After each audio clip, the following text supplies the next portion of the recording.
bahan-bahan untuk buat bancuhan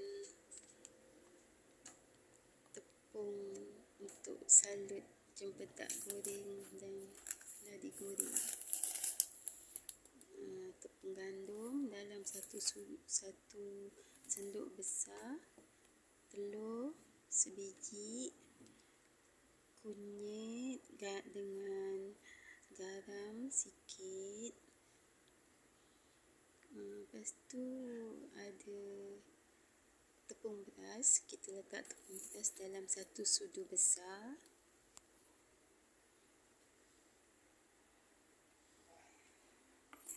Nanti kita campurkan semua bahan-bahan ni untuk kita buat celup cempedak dan keladi tadi, irisan keladi tadi.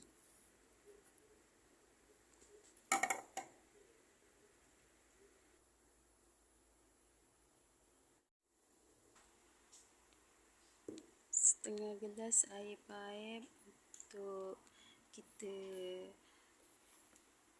masukkan, kita campurkan dekat adunan tadi, tepung juga telur tadi.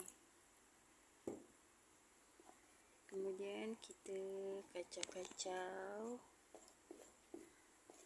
Di dalam ni dah ada garam dengan kunyit ya. Tadi kita dah satukan sekali. Kita kacau sampai dia sebati lah. Jangan pekat sangat, jangan cair sangat. Air tu kita masukkan sikit-sikit.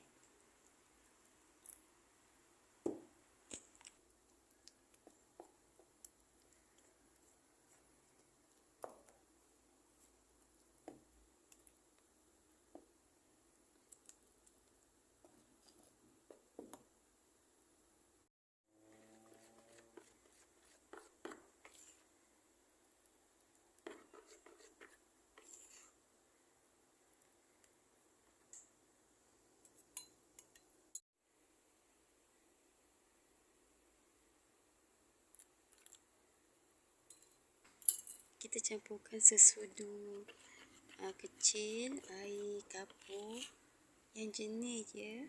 Kita ambil sikit, kita masukkan ke adunan ni, kita kacau-kacau.